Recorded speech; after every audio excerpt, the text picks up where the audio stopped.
ప్రత్యర్థులు చేసే తప్పుడు ప్రచారాలని, తప్పుడు ప్రసారాలని, తప్పుడు ఆరోపణలని, మార్పింగ్ వీడియోలని ఎప్పటికప్పుడు సాక్ష్యాధారాలతో తిప్పికొడుతూ వాస్తవాల్ని ప్రపంచంలోని జనాల ముందు నిలబెడుతున్న తెలుగుదేశం సోషల్ మీడియా గురించి ఈరోజు మనం మాట్లాడుకోవాలి.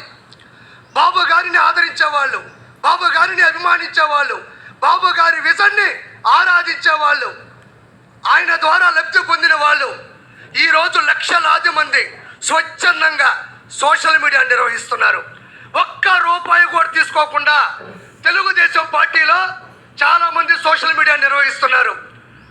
వాళ్ళు వాళ్ళ పని చేసుకుంటూనే ప్రత్యేకమైన సమయాన్ని కేటాయించుకుంటూ దినచర్యలో భాగంగా కొంతమంది అయితే మాకు ఒక్క రూపాయి కూడా వాళ్ళు ఇవ్వక్కర్లేదు, బాబు గారి ద్వారా 2 లక్షల రూపాయలు నేను ఈరోజు వర్క్ ఫ్రమ్ హోమ్ ద్వారా సంపాదించుకుంటున్నాను, ఆయన చేసిన మంచి వల్ల నేను బాగుపడ్డాను, నా మాట ఈ ప్రపంచానికి మంచిగా వెళ్ళాలి అని చెప్పుకునే వాళ్ళు ఎంతమందో చాలామంది ఉన్నారు.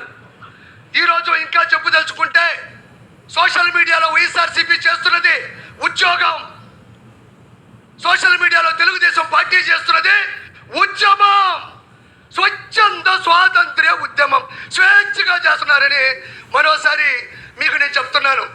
వాళ్ళు విచ్చలవిడిగా ప్రసంగాలు చేసినా, అతను ప్రసంగా మాట్లాడినా, సోషల్ మీడియాలో దారుణాతి దారుణమైన పోస్టులు పెట్టినా, ప్రెస్ మీట్లు పెట్టినా, బూతులు మాట్లాడినా, అవమానించినా ఏ ఒక్కరూ మన వాళ్ళు సంయమనం పాటిస్తున్నారు తప్ప తిరిగి ఆ విధంగా ప్రవర్తించట్లేదు. దానికి ఉదాహరణ నేనే. నా భార్య ఓయోలో దొరికింది, ఏరే వాళ్ళతో ఉంది అని దుష్ప్రచారం చేసి ఆర్టికల్లు చిత్రీకరించి పెడితే నాకు కోపం వచ్చి మాట్లాడదాం అనుకున్నా. కానీ మా నాయకుడు వెనక నుంచి అటు కొట్టాడు.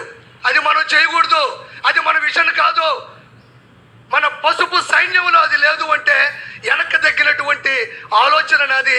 ఇది ప్రత్యక్ష ఉదాహరణ. దీనితో పాటు గ్రామ స్థాయి నుండి, మండల స్థాయి నుండి, జిల్లా స్థాయి నుండి, రాష్ట్ర స్థాయి నుండి, ప్రపంచ స్థాయి వరకు కొన్ని కోట్ల మంది లక్షలాది వాట్సాప్ గ్రూపుల ద్వారా, స్టేటస్ల ద్వారా, యూట్యూబ్, ఫేస్బుక్, ఎక్స్, ఇన్స్టాగ్రామ్, సొంతగా యూట్యూబ్ ఛానల్ ద్వారా సామాన్య ప్రజలకి సమంజసంగా విషయం వెళ్ళేటట్టు ప్రచారం చేస్తున్న ప్రతి ఒక్కరికి ధన్యవాదాలు. ఇక్కడ మనం ప్రముఖంగా చెప్పుకోవాలి.